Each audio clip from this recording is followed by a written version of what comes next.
Kita mulai bapak-bapak ya. Bismillahirrahmanirrahim.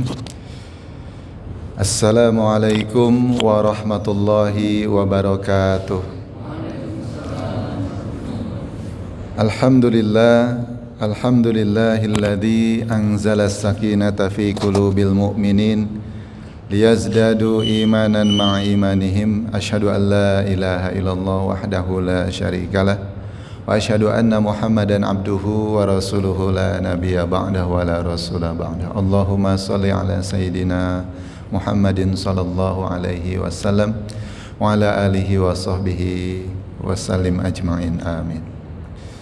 Para bapak dan para ibu jamaah Masjid Salahuddin Kanwil Pajak yang semoga mendapatkan limpahan berkah, pahala, ampunan dan ridho Allah Subhanahu wa taala. Di sela-sela kita beraktivitas, bapak-bapak dan juga ibu-ibu sekalian, alhamdulillah masih terpanggil dengan seruan Allah Subhanahu wa taala untuk melaksanakan kewajiban kepadanya dalam kehidupan ini. Maka insyaallah bagi para penyambut panggilan-panggilan Allah Subhanahu wa taala, bagi para penjawab seruan-seruan Allah Subhanahu wa taala, Allah menjanjikan hayatan thayyibah. Allah menjanjikan kepada kita semua insyaallah kehidupan yang terbaik. Seperti yang Allah firmankan di surat 8 surat Al-Anfal ayat ke-24 juz ke-9. A'udzubillahi minasyaitonirrajim. Ya ayyuhalladzina amanu stajibu lillahi walir rasul idza da'akum lima yuhyikum. Hai orang-orang yang beriman, penuhilah seruan, ajakan, panggilan Allah dan juga Rasulnya apabila Allah dan Rasulnya menyeru, mengajak, memanggil kita sekalian lima yuhyikum, kepada sesuatu yang memberikan kehidupan.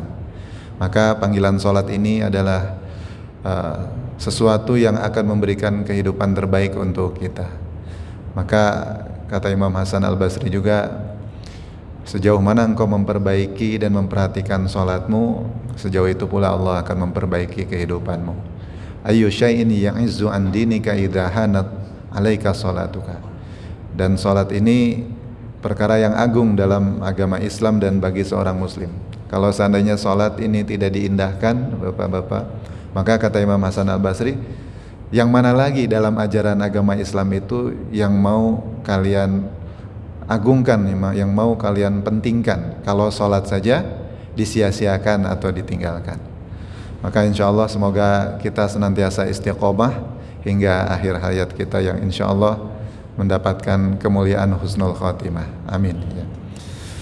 Dan kita bersyukur kita ditakdirkan oleh Allah untuk bisa selalu bersujud di waktu-waktu yang telah difardukan, mendatangi masjid berjamaah. Artinya bahwa hidup kita juga tidak pernah lepas harus senantiasa bersosial ya, harus berjamaah, karena al-barakatu ma'al jamaah, keberkahan itu ada dalam berjamaah dalam segala hal, termasuk dalam pekerjaan kita. Saya yakin kalau di urusan pajak ini dikerjakan oleh ketua atau direkturnya, pangkat tertingginya di sini itu apa? Kepala ya, kepalanya itu saya yakin nggak akan sanggup ya Pak ya.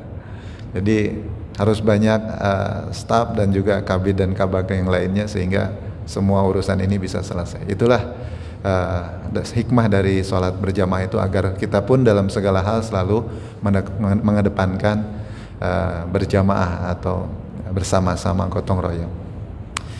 Dan sholat serta salam Bapak Ibu kita sampaikan kepada suasana kita baginda Nabi besar Nabi Muhammad sallallahu alaihi wasallam. Mudah-mudahan kita pun senantiasa diakui sebagai bagian dari umatnya nanti, terutama di hari kiamat, sehingga mendapatkan syafaatnya. Bapak Ibu yang dirahmati Allah, dan satu kalimat yang disampaikan oleh Imam Ibnul Qayyim Az-Zawjiyah dalam kitab Ighatsatul Lahafan jilid ke-1 halaman 87 hingga 88, itu di situ mengingatkan kepada kita tentang urusan dunia ya. Kadang kita itu mengejar dunia ya non-stop ya, kayak warung Madura kalau sekarang ya gitu. nonstop 24 jam, bahkan dilarang 24 jam saja ditambah jadi 25 jam ya Pak ya.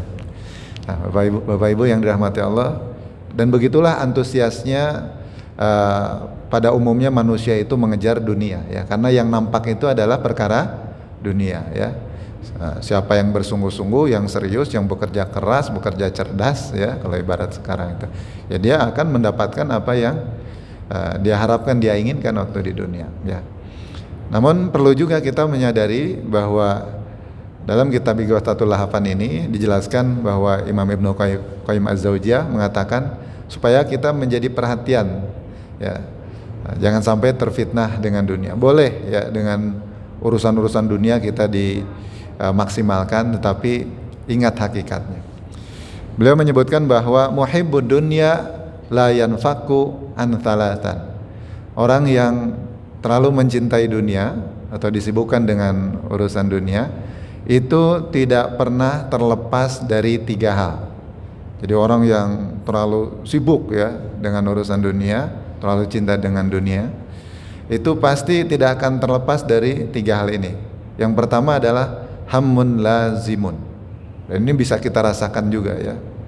Jadi kalau kita itu jadi orang yang disibukkan dengan urusan-urusan duniawi ya, benar-benar full ya aktivitas kita, maka yang pertama kata Imam Al-Ghazali ya, kata Imam Ibnu Qayyim itu adalah hamun lazimun. Dia akan selalu merasa gelisah, resah, sedih yang terus menerus ya. Terus menerus resah, gelisah dengan pekerjaannya, kalau nggak sesuai deadline ya, apalagi ya terasa sekali Bapak Ibu ya.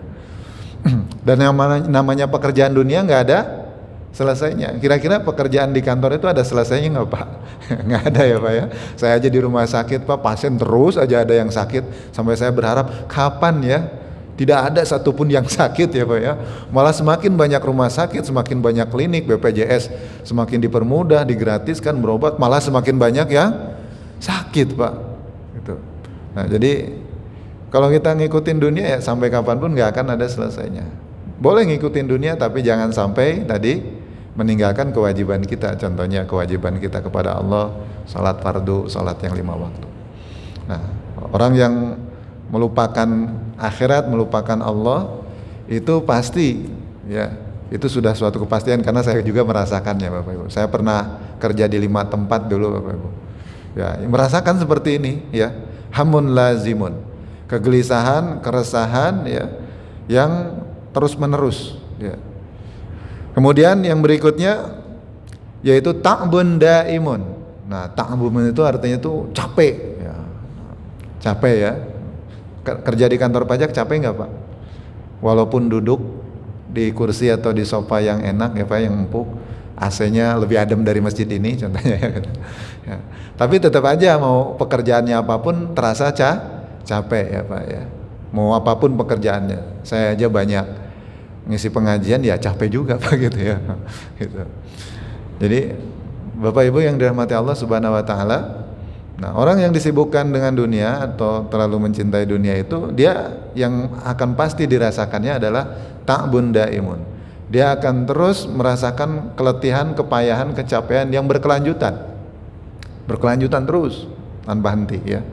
Capek, makanya orang-orang sekarang apalagi Bapak Ibu ya, masuk weekend, Sabtu, Minggu udah healing. Nah, padahal healing itu beda dengan refreshing ya Pak ya. Kalau healing itu apa Pak? Ya, penyembuhan ya Pak ya. Saking stresnya mungkin Pak ya dengan urusan kantor, urusan dunia, saking beratnya stres, depresi gitu ya. Sampai akhirnya itu istilahnya itu bukan refreshing lagi ya. Kalau dulu kan piknik ya. Kalau piknik dalam bahasa Arab kan rihlah ya, siyaha gitu, refreshing gitu ya.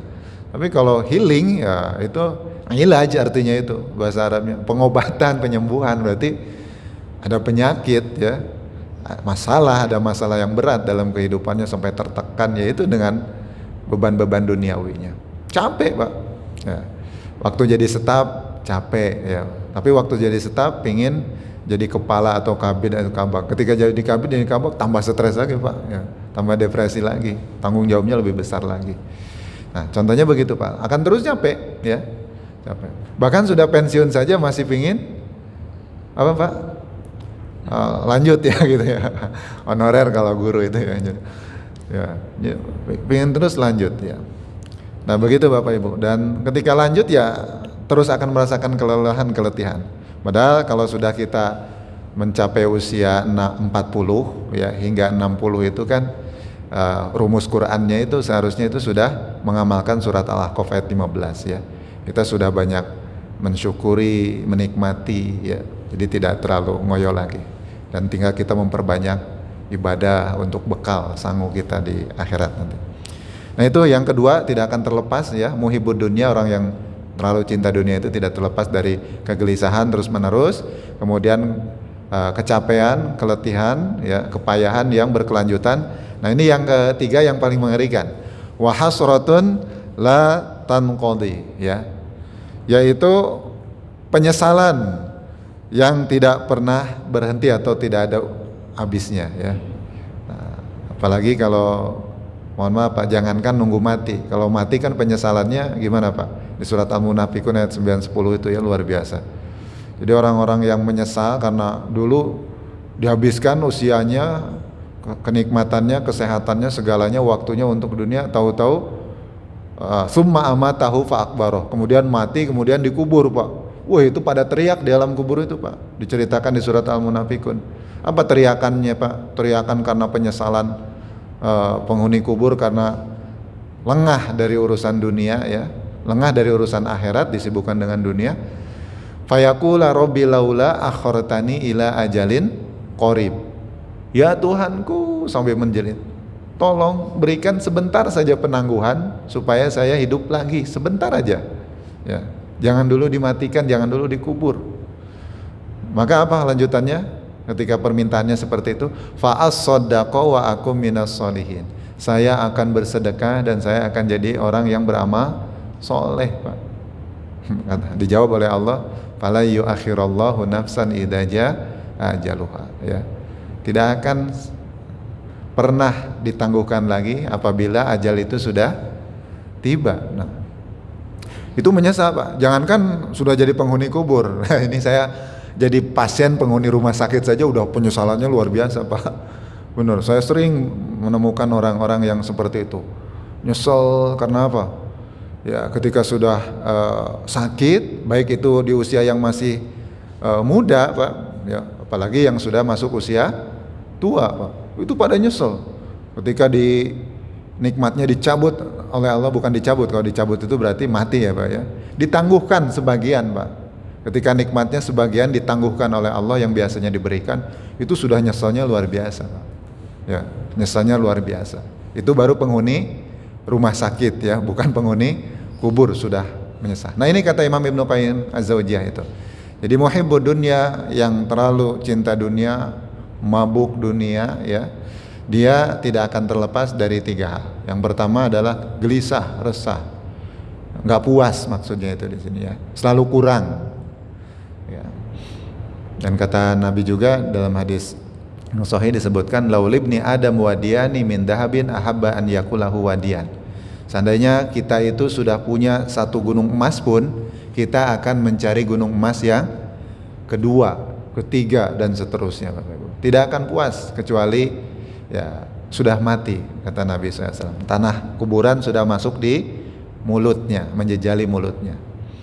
Nah, kemudian yang kedua tadi adalah kecapean, lelah yang tidak ada kesudahan, terus berlanjut, daimun ya. Terus berlanjut, capek. Beda ya, capek karena terpaksa dengan capek karena menikmati. Nah, kalau capek karena menikmati, karena sesuai dengan fitrah, mendapatkan ketenangan, ketentraman, adalah orang-orang yang mereka waktunya, tenaganya, segalanya digunakan untuk beramal soleh. Beda Pak, tidak akan capek yang terpaksa gitu, tapi capeknya itu menikmati kalau orang yang beramal soleh. Ya, tadi pagi itu ada kedatangan jamaah tabligh di masjid saya, di masjid perumahan Bapak. 5 orang dari Jakarta. Tahu ya jamaah tabligh Bapak-bapak? Yang biasa keliling-keliling ya. Itu yang satu itu beliau di Kementerian Agama, ya, orang Kementerian Agama. Yang satunya itu dosen, ya. Yang lainnya itu pengusaha pedagang, ya, dua orangnya lagi pedagang. Yang satunya lagi adalah punya usaha transportasi, Bapak Ibu. Saya nanya, Pak, Bapak kok dakwah sampai meninggalkan segalanya, meninggalkan karirnya, meninggalkan keluarganya? Tidak meninggalkan, Pak Ustadz, cuman kami mengambil sebagian waktu kami untuk dakwah ilallah, katanya, untuk membantu sesama, karena begitu banyak orang yang lupa kepada Allah, lupa akhirat. Nah, yang sekarang krisis itu adalah dakwah, ya. Dan dakwah mereka itu, Bapak Ibu, tidak seperti saya contohnya, ya. Dakwah ketika dipanggil, diundang sama Mas Fakih gitu, ya, sama Ustadz Fakih gitu. Kalau mereka benar-benar pakai biaya sendiri, ya, berkorban segalanya, ya, berjuang dengan segalanya, kemudian mendatangi orang-orang yang, ya, pokoknya siapapun didatangi. Sampai saya salut sama mereka itu. Pernah, Bapak Ibu, di kampung saya di Bandung, waktu saya usia SD kelas 4 kelas 5, itu ada seorang preman, penjahat, pembunuh, residivis, sudah bolak-balik, Pak, ya. Nggak ada satupun yang berani di kampung saya itu, tokoh masyarakat, tokoh agama yang mau menyentuh mereka, ya. Jemaah tabligh ini datang, ya, dengan sopan, dengan ramah, dengan kekeluargaan, ya, dengan ukhuwah Islamnya. Pokoknya siapapun disapa, ditegur, dikasih hadiah siwak, minyak wangi, sorban, ya, terus diajak ngobrol, ternyata tertarik. Banyak yang tertarik dengan kata-katanya, karena itu kata-kata agama, firman Allah, ya, sabda Rasulullah, dan kata Nabi, inna li ba'dil kalam la sihrun. Sesungguhnya ada dari sebagian ucapan itu adalah mengandung sihir, Pak. Dan itu sihir yang dibolehkan dalam Islam, ya. Jadi retorika yang bagus, apalagi ini mengandung ruh ayat Al-Quran dengan sabda-sabda Rasulullah, ya. Nah, itu singkat cerita, penjahat dan pembunuh residivis di kampung saya itu, Pak, Masya Allah, Pak, dari dulu nggak ada yang menyentuhnya. Hanya 3 hari, ya, ketemu dengan orang-orang seperti itu, yang jamaah-jamaah yang suka keliling-keliling masjid, Masya Allah, Pak, langsung dapat hidayah dengan wasilah mereka. Beberapa tahun pas saya SMP, ketemu lagi setelah beliau itu hijrah pergi kemana-mana gitu, ya.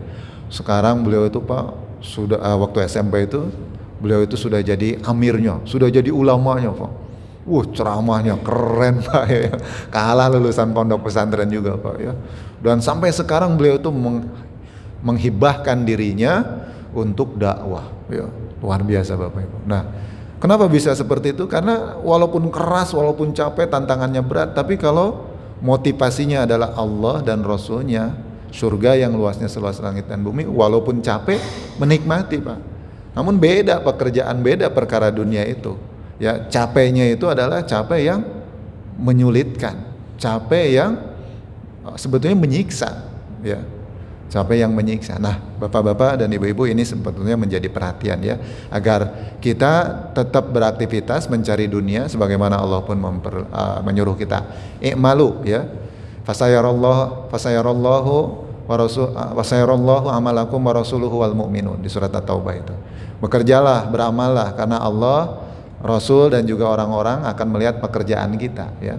Dan di surat Al-Qasas, surat 28 ayat 77 juga, Allah itu nyuruh kita, wabtagi fima atakallah daral akhirah, ya, cari kebahagiaan akhirat, ya, wala tansa nasibaka minad dunya, namun jangan lupakan bagian jatah kehidupan kita di dunia. Jadi Islam itu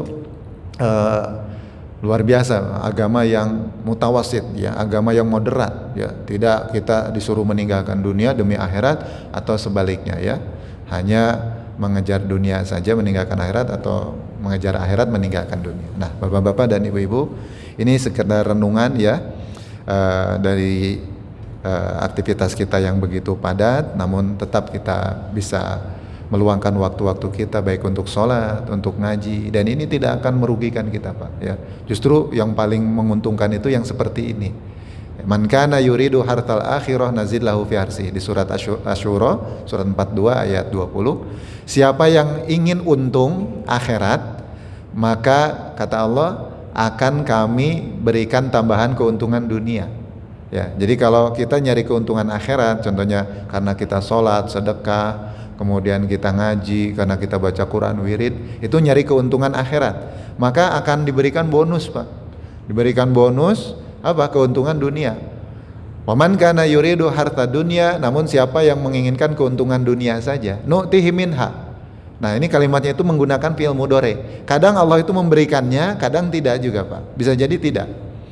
Nah, kok bisa jadi tidak, Pak Ustaz? Dolim dong. Nah, karena masalah rezeki ya itu sudah ditentukan ya di surat Ad-Dariyat ya ayat 22 itu. Wa fis samai rizqukum wa ma tu'adun. Sebelum kita lahir, bahkan sebelum alam semesta ini dibuat, Bapak Ibu, rezeki-rezeki kita itu sudah ditentukan di langit ya. Sudah ditentukan. Kan kalau seandainya manjada wajada, siapa yang bersungguh-sungguh, yang kerja keras, dia pasti mendapatkannya, sukses, berhasil. Pak, Bu, tidak berlaku tuh rumus itu. Ya, coba Bapak, Ibu, ya kalau takdir sudah berkata lain ya, coba selain kita yang bekerja keras itu siapa saja, Pak? Contohnya mohon maaf ya Pak ya, tanpa maksud merendahkan profesinya ya. Para pekerja keras selain kita itu banyak, Pak. Contohnya abang beca ya, tukang beca, tukang kuli bangunan, terus apalagi kuli panggul, mereka itu bekerja keras Pak ya, bahkan sebelum subuh udah pada berangkat Pak gitu ya. Tapi walhasil bagaimana? Ya begitu-begitu saja rezekinya, ditakarnya segitu oleh Allah Subhanahu wa Ta'ala. Atau contohnya yang sekarang lagi rame viral itu Pak, yang tukang daging ayam kemurahan di demo ya Pak ya, sama penjual ayam ya Pak ya. Nah, itu karena kemurahan terus di demo oleh tukang ayam yang lainnya, kemurahan. Nah padahal dia itu harusnya berpikir ya. Contohnya di pasar itu Bapak Ibu, tukang ayam itu apakah cuma satu, si ibu itu atau si bapak itu? Kan lebih dari 10 ya Pak ya. Suppliernya sama ya, harganya juga nggak jauh-jauh dikit lah. Kadang malah ada yang lebih murah, tapi tetap aja yang lebih murah itu nggak laku juga Pak kadang ya.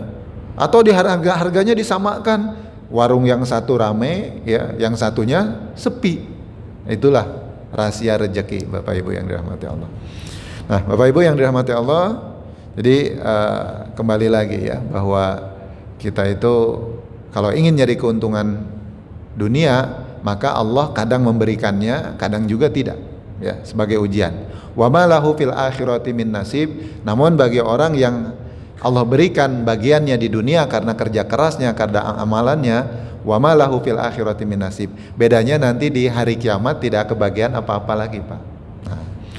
Nah, maka saya ingin menyampaikan satu amalan Bapak Ibu yang di kesempatan yang singkat ini. Ini amalannya luar biasa Bapak Ibu. Amalan yang bisa memberikan keuntungan kepada kita yang dahsyat ya. Sehingga selain kita mendapatkan keuntungan yang besar di akhirat, juga Allah berikan bonusnya di dunia yang luar biasa, menggiurkan.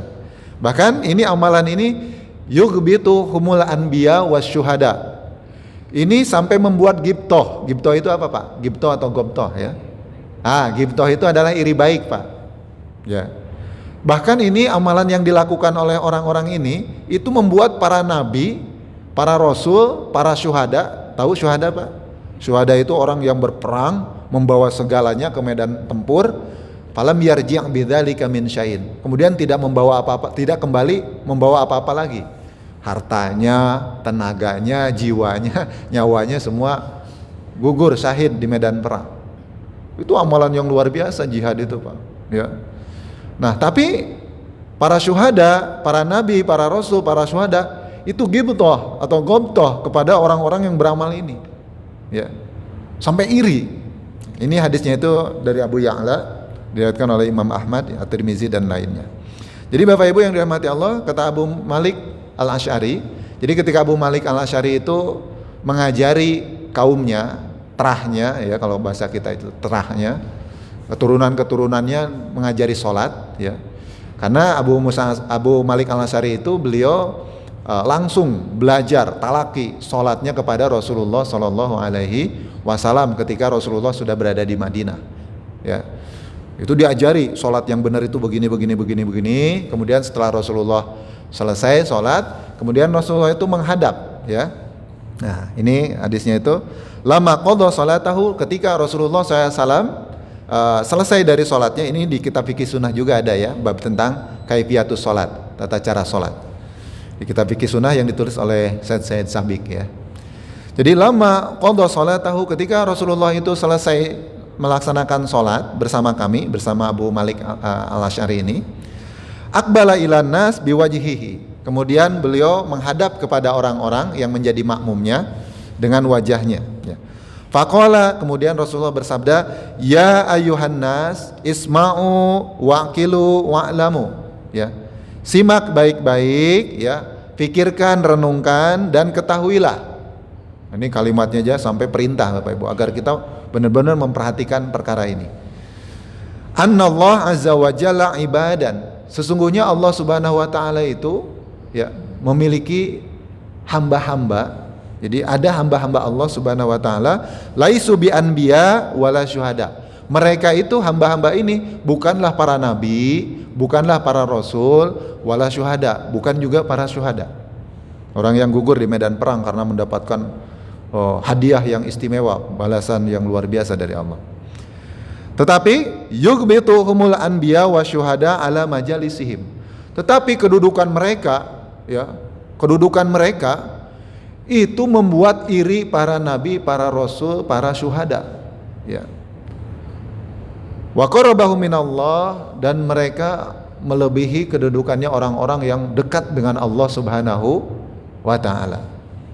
Faja'a rajulun minal Arab, kemudian ketika Rasulullah baru menyampaikan beberapa patah kata seperti itu. Nah, ini saya senang nih kalau orang-orang polos itu ya. Orang-orang deso, pelosok biasanya. Nah, ini datang Pak, langsung datang. Mana penasaran ya Pak ya. Datang siapa? Al-A'rab. Al-A'rab itu orang Baduy Pak. Nah, kalau kita orang pesisir, orang pelosok, ya bukan orang-orang kota seperti kita. Biasanya mereka lebih membutuhkan dan lebih antusias kalau mendengar ceramah Pak. Kalau mendengar sesuatu yang baru itu. Saya ngisi di Rongkop ya Pak, Gunung Kidul itu sampai ke Baron, terus ngisi pengajian di Merapi Merbabu. Terus ini daerah Kulon Progo sana, Kalibawang Bapak Ibu. Itu kalau saya ngisi pengajian baru 1 kata, 2 kata, 3 kata saja Bapak Ibu dicatat, kemudian habis itu dipraktekkan Pak, laporan ketika pertemuan berikutnya. Pak Ustadz, saya mengamalkan begini, ternyata begini. Kalau orang kota kadang Pak, Ustadz menyampaikan A, B, C, berbusa-busa, malah suudon di suudon. Ini hadisnya sahih enggak? Ya, ini hadisnya sahih enggak? Ini dalam kitab apa Pak? Sudah cetok, sudah jelas saja masih ditanya. Setelah tahu bahwa itu hadisnya sahih, ternyata nggak diamalkan Pak, cuman mengkritisi doang. Kadang orang-orang kita itu malah mengedepankan suudon, ya. Apalagi kalau celananya nggak cingkrang, oh ini ustadznya diragukan ini, gitu ya.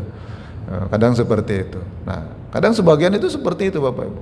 Ya, apalagi kalau ustadznya nggak berjenggot, ini ustadz batil ahli bid'ah gitu ya Pak ya. Kadang orang-orang sekarang itu malah kayak gitu Pak. Ya. Padahal Nabi selalu berpesan balighu anni walau ayat, sampaikan kan dariku walaupun 1 ayat. Dan dengarkan ya. Ya, dengarkan, simak ya, perkataan yang hak itu walaupun datang dari seorang budak yang berkulit hitam ya. Walaupun dari seorang budak pun atau lebih kecil, lebih rendah dari kita, kalau itu kebenaran itu kita dengar dan kita amalkan. Sami'na wa ata'na kalau orang yang beriman Bapak Ibu. Nah Bapak Ibu, ini orang Baduy itu tahu-tahu datang ya. Datang kepada Nabi min qasyatin nas, padahal orang Baduy ini Bapak Ibu itu terkenal wataknya, hatinya itu keras ya. Karakternya itu keras ya. Ya. Di sini ada nggak Pak yang kayak gitu? Wataknya keras banget ya. Maksudnya tuh daerah sekitar kita ya, yang pelosok pesisir ya kayak gitu. Kemudian wa'alwa biyadihi ila Nabi SAW. Kemudian dia memanjangkan tangannya itu di kedua paha Nabi SAW. Faqala ya Nabi Allah, ini sebagai bentuk kedekatan ya, ingin mendekatkan, ingin benar-benar mendapatkan manfaat. Kemudian faqala ya Nabi Allah, si orang Baduy ini mengatakan, wahai Nabi Allah, nasun minan nas ya. Apakah itu orang? Ya, apakah itu beneran orang biasa? Ya, laisu bi anbiya'i wala syuhada, bukan golongan nabi dan juga bukan golongan syuhada. Ya, kemudian Yugbituhumul anbiya wa syuhada ala majalisihim, ya. Hum nasun min afya'in nas, ya. Wa nuwazi'ul qabail. Nah, kemudian kata Fasura wajhun Nabi sallallahu alaihi wasallam. Jadi ketika ditanya seperti itu, ya, apakah itu benar manusia orang biasa gitu, bukan nabi, bukan rasul? Nah, kemudian apa Bapak Ibu? Rasulullah ketika ditanya seperti itu oleh orang Baduy, ini skenario Allah ya, unik Pak. Jadi kalau seandainya tidak digerakkan oleh Allah nanya, ini hadis ini tidak akan memberikan manfaat yang besar kepada kita, ya. Nah, Nabi ketika ditanya oleh orang Baduy itu wajahnya berseri-seri bahagia, ya. Faqala Rasulullah SAW, ya, hum nasun min afya'in nas wa nuwazi'ul qabail, ya. Mereka itu orang biasa yang tidak ada keterkaitan nasab, yang tidak ada keterkaitan dengan kabilah, suku atau ras, ya. Ya. Nah, Bapak Ibu, itu orang-orang yang seperti itu. Dia orang yang tidak ada kaitannya kekeluargaan, kekerabatan ataupun satu suku, satu bangsa, ya. Jadi orang yang bermacam-macam. Lam tasilu bainahum arhamun mutaqaribah. Ya, tetapi Bapak Ibu yang dirahmati Allah, walaupun mereka itu tidak ada hubungan kekerabatan, tidak ada hubungan kekeluargaan ataupun juga hubungan yang dekat, ya, hubungan rahim, tetapi tahabu fillah wa tasofahu. Nah, ini yang membuat amalan sampai nabi-nabi dan para syuhada itu gibtoh, ya, atau gomtoh, iri, ya. Apa Bapak Ibu? Karena amal apa? Mereka itu, ya, kepada sesamanya, siapapun walaupun bukan kerabat, keluarga ataupun satu suku, satu bangsa, mereka saling mencintai, tahabu fillah, karena Allah Subhanahu wa ta'ala. Ini Pak mutlak, Pak. Sebagai seorang mukmin yang baik, ketika Allah berikan hidayah, Allah berikan ukhuwah Islamiyah, maka cirinya adalah hati kita itu lapang. Ciri hati kita lapang itu Bapak Ibu, kita tidak pernah lagi membeda-bedakan seseorang, baik karena karirnya, karena jabatannya, karena pangkatnya, strata sosialnya, hartanya, ataupun apapun. Selama mereka itu muslim, yang baik, yang taat, ya, maka kita kedepankan kecintaan kita kepada Allah. Contohnya seperti tadi, yang jamaah-jamaah tabligh tadi, Pak. Itu luar biasa, Pak. Yang mereka lakukan itu, yang mereka tebarkan, Pak, di masjid-masjid itu 4 amalan ahli Madinah, ya, 4 amalan penghuni Madinah Munawwaroh, ya, orang-orang Madinah Munawwaroh. Apa itu? Saya mendapatkan ceritanya. Yang pertama, mereka itu dakwah, Pak, ya. Kemudian taklim wa taklum, ya, ngajar dan belajar dan mengajar. Kemudian yang ketiga itu lupa, ya, yang ketiga itu apa? Ya, yang ketiganya itu terkait dengan ibadah, amal, ya. Tadribul amal, ya, menambah amal, latihan amal, ya, mengisi dengan amal. Yang keempat Bapak Ibu adalah khodimun nas, dia melayani masyarakat, Pak. Nah, orang-orang Madinah itu 4. Kalau Bapak Ibu umroh, ya, haji, kalau Bapak pas di Madinah, itu orang Madinah itu karakternya kayak gitu, Pak. Ada, saya kalau umroh itu, Pak, Masya Allah, makanan itu nggak usah beli, Pak, utuh uang kita itu, Pak, ya, asal kita sering di masjid, itikaf, orang-orang Madinah itu Masya Allah ngasih-ngasih, di jalan-jalan aja banyak, Pak, ya. Saya doakan Bapak Ibu semoga dimudahkan untuk segera ke Tanah Suci kembali, ya, amin. Terutama Mas Fakih, tadi saya tanya Mas Fakih udah umroh belum? Belum, waduh, ini tanggung jawab jemaahnya ini. Insya Allah semoga Allah memberikan berkah kepada Ustadz Fakih, ya, semoga bisa disegerakan umroh ke Tanah Suci, ya. Karena kalau nggak ada Ustadz Fakih di sini, adannya kebablasan nanti, Pak, jam 4, jam 5, ya, Pak, ya. Duhurnya jam 1 gitu, ya. Nah, Bapak Ibu yang dirahmati Allah, ya, insya Allah kita tahun tolong menolong untuk mendapatkan cara mendapatkan surga yang paling gampang itu adalah wa ta'awanu 'alal birri wat taqwa. Tolong menolong dalam kebajikan dan ketakwaan. Contohnya kita nggak bisa ke Tanah Suci karena sibuk, ya, punya duitnya punya tapi sibuk, ya, atau tapi sakit gitu, ya, maka berangkatkan seperti orang-orang seperti Ustadz Fakih, berangkatkan. Itu selain dapat pahala sedekah, juga pahala umroh, pahala haji, dan pahala sholat di sana kebagian juga. Sholat di sana, Pak, beda dengan sholat di sini. Sholat di sana kami ati alfin sholatin fima siwahu, 100.000 kali sholat di Masjid Sholahuddin ini. Walaupun ademnya minus 10 derajat masjid ini Bapak Ibu ya gitu ya. Terus karpetnya itu setebal 20 cm, tetap keutamaannya tidak bisa mengalahkan Masjidil Haram Pak. 100.000 kali. Bapak Ibu hadiahkan ke Ustadz Fakih umroh ya. Terus habis itu Ustadz Fakih sholat di sana 1 kali aja 100.000 kali ya pahala sholatnya. Tidak hanya untuk Ustadz Fakih, termasuk yang menghadiahkan umroh. Makanya jamaah-jamaah saya banyak banget Pak yang sering menghadiahkan saya umroh juga ya. Sampai akhirnya saya jadi buka travel biro dan umroh sendiri karena saya sudah ngerti bagaimana ngurus-ngurus di sana. Nah, Bapak Ibu yang dirahmati Allah Subhanahu wa taala. Nah, jadi Bapak Ibu yang dirahmati Allah, 2 menit terakhir saya sampaikan. Jadi amalan yang pertamanya adalah karena kasih sayang cinta kepada semua ya. Nah, ini jadi jangan sampai Bapak Ibu ketika Bapak Ibu ngaji ya, kadang ngaji itu kita malah mengarahkan kepada fanatis golongan ya, harus jenggot, harus cingkrang. Wah kalau tadi nggak cingkrang nggak ini ya, itu bukan saudara. Saya punya Bapak Ibu teman dari dulu sekolah bareng, kuliah bareng, bahkan dia itu karena pendatang makan di rumah saya, tidur di rumah saya. Ketika itu pengajian kelompok-kelompok kayak gitu, saya dianggap kafir Pak yo. Saya dianggap bid'ah padahal saya hafal Quran Bapak Ibu ya. Dianggap kafir Pak, apalagi nggak hafal Quran ya. Ya setiap ketemu saya semoga ente dapat hidayah gitu ya. Kayak gitu ya Pak ya. Baru ngaji ya hati-hati Pak. Malah semakin benci kepada sesama. Dengan yang sholat saja benci, dengan yang bersahadat saja benci ya. Apalagi dengan yang lain-lain Bapak Ibu. Nah, jadi hati-hati Bapak Ibu. Tidak akan benar yang seperti itu ya. Jadi Bapak Ibu justru semakin kita itu ditanamkan oleh Allah hidayah ya, semakin kita itu berbuah hasil amal-amalnya, itu semakin kita itu ingin menebarkan rahmat kasih sayang kafatan linnas kepada seluruh manusia, bukan membencinya, menjauhinya, apalagi mentahdirnya. Ustadz Fakih kafir, Ustadz Haris kafir ya, karena contohnya nggak jenggotan atau nggak cingkrang dan lain sebagainya. Tidak begitu Bapak Ibu ya. Jadi kacamatanya itu sudah semua saudara, semua ikhwah ya. Rasulullah kan berpesan, wa kunu ibadallah ikhwanan kama amarakum bi. Jadilah kalian itu hamba-hamba Allah yang bersaudara, kama amarakum bi, sebagaimana Allah memerintahkan kalian untuk bersaudara. Ya. Nah, ini yang membuat Islam itu lemah Bapak Ibu. Nah, Bapak Ibu ini jadi dan orang yang cinta karena Allah itu Pak, di akhirat Pak, sebelum dihisab, sebelum nanti tahapannya panjang di hari kiamat, itu baru muncul di alam barzah, di alam kubur, di padang mahsyar keluar Bapak Ibu, itu sudah diistimewakan oleh Allah Subhanahu wa taala. Apa keistimewaannya? Ketika matahari didekatkan di atas ubun-ubun kita hanya 1 mil ya, itu orang-orang yang mencintai karena Allah, mereka mendapatkan naungan ya. 7 naungan yang diberikan, naungan Allah yang diberikan kepada 7 kelompok.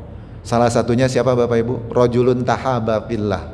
Orang-orang yang dia itu mencintai, saling mencintai karena Allah, berkumpul karena Allah, ijtama'a alaihi wa tafarraqa alaihi. Berkumpul karena Allah, berpisah juga karena Allah. Nikmat sekali Pak orang yang bersaudara itu ya.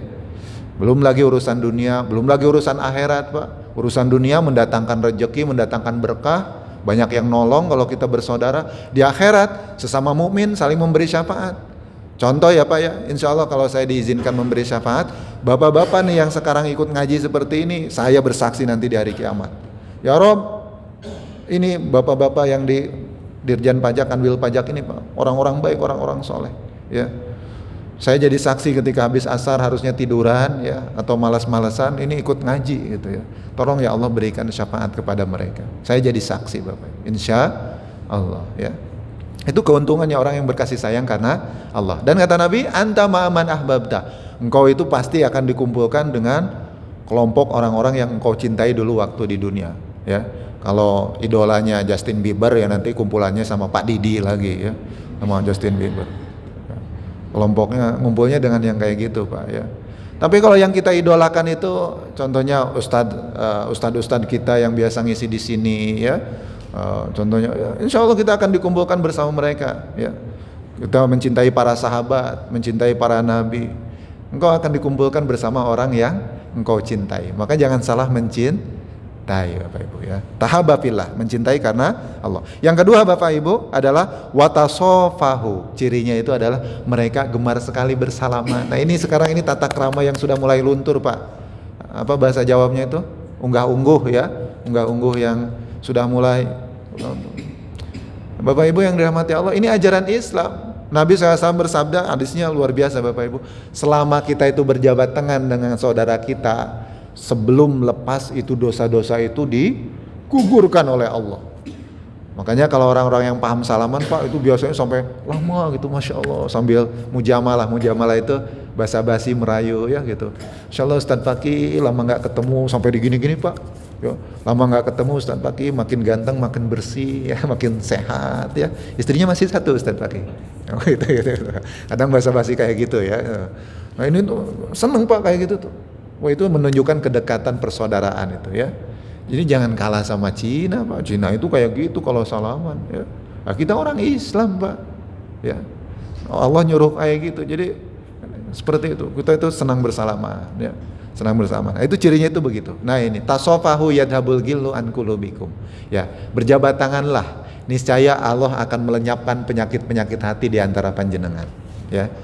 Ya, jadi ketika kadang kita itu terjadi gesekan-gesekan ya, perselisihan-perselisihan, kadang kan menodai hati kita, menodai persaudaraan kita. Itu akan lenyap Bapak Ibu kalau kita bersalaman ikhlas lillahi ta'ala. Nah ini Bapak Ibu yang dirahmati Allah ya, yad'ullahu lahum yaumal qiyamah manabira min nur. Mereka nanti yang tadi suka bersalaman dan mereka itu memandang saudara-saudara yang lainnya itu dengan cinta kasih sayang karena Allah, mereka akan diletakkan, diposisikan oleh Allah di tempat, di panggung, di mimbar yang terbuat dari cahaya. Kemudian fayajlisuhum 'alaiha, mereka akan duduk di atas panggung-panggung yang bercahaya itu Bapak Ibu. Ya. Mereka akan ditempatkan di situ, yang lain pada antri Pak, pada berdiri kepanasan ya, beligung, telanjang bulat. Nah, orang-orang yang mencintai karena Allah, yang mengedepankan persaudaraan, mereka ditempatkan di posisi VIP atau super VIP Pak ya. Luar biasa di hari kiamatnya. Kemudian apa?